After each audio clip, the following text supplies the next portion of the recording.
A good leader is someone who can duplicate themselves.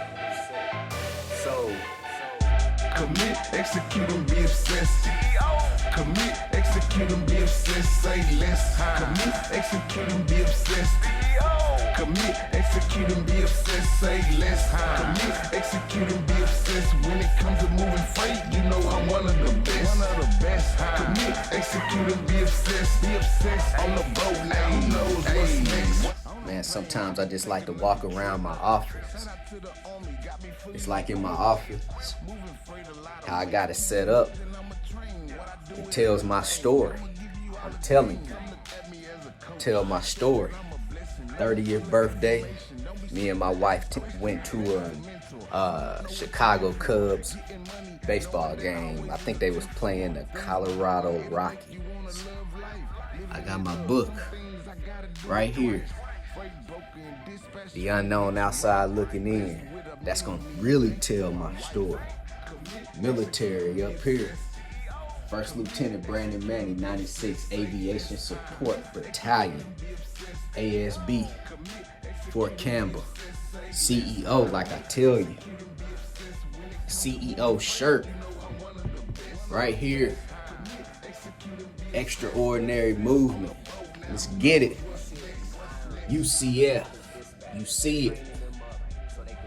Beautiful views, and you see it. I'm telling you. Sometimes I just have to walk around my office. My office inspired me, man. I'm telling you, if you are not able to inspire yourself in this world, I don't know. I don't know what to tell you. I gotta do shit in this life that what I'm doing gotta still inspire me like I'm not the one that's doing it. It gotta inspire me. I'm telling you. Man, let's roll off into some quick content for you guys. I'm gonna set this phone up on this tripod and let's talk about freight broker authority versus having your trucking authority, which I'm just gonna recommend. Of course, you know Manny, you better grab both of them. You better have your freight broker authority and your trucking authority, but I'm gonna give you some good advice too. Let's get it. Big salute to all of my veterans out here. Big shout out to all of my subscribers, man. Like I tell you guys, I can't go a video without showing my appreciation, man. So real quick, there's a lot of people out here want to get your trucking authority, and then you be like, man, I think I want to become a freight broker because I seen this guy named Manny on YouTube, and I didn't know nothing about freight brokering until I seen this guy Manny, right? You know, so now I'm inspired to start a freight brokerage, and I don't really want to go start a trucking authority because starting a trucking company is going to be a whole lot of overhead, right? You know, so I know there's a lot of people out here that's kind of thinking that way now too, right? But I recommend, man, have both authorities. Just have both of them. But let me tell you the difference, I guess, between, you know, a freight broker authority and a trucking authority outside of just the basics of going through the FMCSA to get, you know, your authority. Let me tell you guys real quick. The good part about running your freight broker, the good part about having a freight broker authority is basically it's not going to cost anything to keep that freight broker authority going, at least for that first year, right? Or throughout the year. So let me break it down to you guys.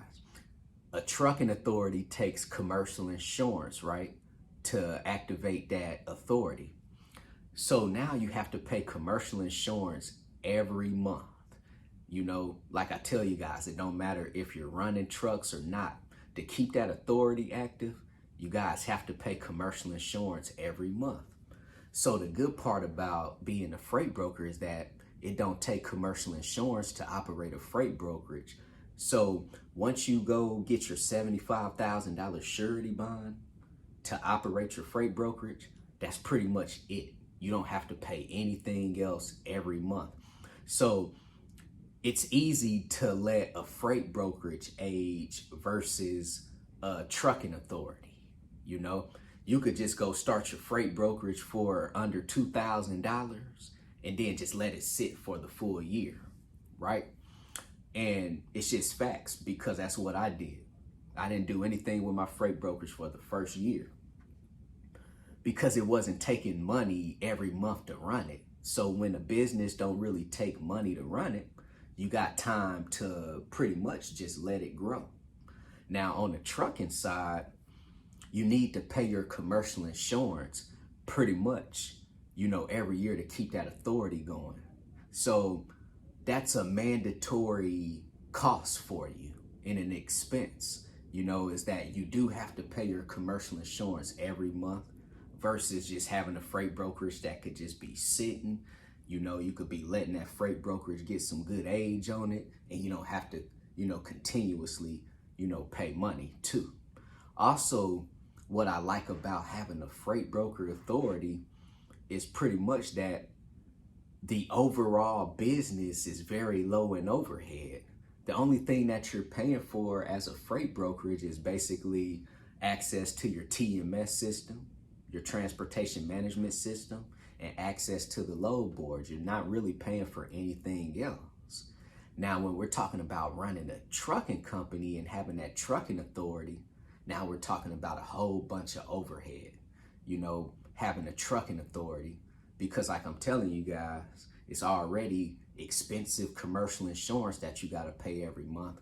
And then I'll say 98% of people in this world will go out and finance their equipment, if not 99%. So now you have a truck note, trailer note, high commercial insurance, unexpected maintenance. Diesel fuel is very expensive, but on the freight broker authority side, freight brokers don't have to worry about that. Freight brokers are just going directly to the shippers, making sure that they're negotiating, for the load. And then the freight broker is going to just make their money out of how well can they negotiate, right? So, when it comes down to having a freight broker authority or having a trucking authority, I'm all day going with the freight broker authority because it's not going to cost me that much money to maintain this authority. It's not going to cost me a lot of money every, month in overhead to maintain this authority versus maintaining a trucking authority.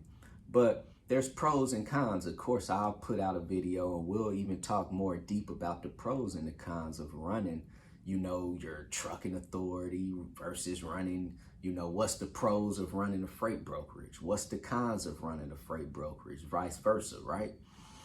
So, man, I'm just here to give you guys some good information, man. Tell you pretty much everything that I share in these videos is just coming from personal experience that, I feel why not share this out in the world. I'm just a guy who loved to teach and mentor. There was some gentleman that had asked me and said, well, I've had multiple people ask me, hey, Manny, what separates you and basically your training course? What separates you from the next trainer? First off, I don't really follow a lot of people in this world, so I could care less about the next trainer. So for my answer, when they ask me this, first off, I don't consider myself a trainer, I consider myself a mentor. So there's people out here, they could train you and they could tell you, how to go out and do things. But are they going to be there to actually walk you through the process, too, and share real life experiences? So I'm not a trainer, I'm a mentor. And you got to have some type of experience under your belt in this world to be a mentor. I'm 35 years old. I don't feel like I'm an old guy, I just done things in my life at an early age, I guess, So me being 35, I'm in that age right now where some people consider me old. Some people say I'm still young, but it don't matter. The only thing in life matters is what type of experience do you have in this world, you know, too. The military has basically, man, gave me a great solid foundation, you know, in my life and especially in business, discipline. And I think that's the key to anything in this world. And that's what it takes, discipline for whatever mission that you're trying to accomplish in this world. You have to have discipline, right? So back on the trucking and freight broker authority, like I say, I mean, the big difference is the freight brokers are not going to have that much overhead, but they could make a lot of money. The trucking authority, you got to constantly keep always paying monthly overhead, you know, and it could get very expensive too. But I'm going to recommend have both. Have a freight broker authority and have your trucking authority. And I'm not going to recommend to go out to buy a lot of trucks and try to build a big fleet of trucks, you know, for your trucking company. Just go start that trucking authority and start leasing owner operators on to your trucking company. And like I tell you guys, if you don't know anything about leasing on owner operators to your trucking company, feel free to send me a text message, 317-953-8943. Go visit my website, www.extraordinarymovement.com. Go get your 30-day free trial with DAT. Go sign up with TAFS, Trans and Financial Services, if you guys are looking for a factoring service. Also, if you guys are freight brokers looking for a factoring service, go sign up with Axel Payments. Everything in the description box below. I love opening up my videos. Big salute to all of my veterans out there. Big shout out to all of my subscribers. And I love to close my video with this. CEO, commit, execute, be obsessed. Everybody be great out there.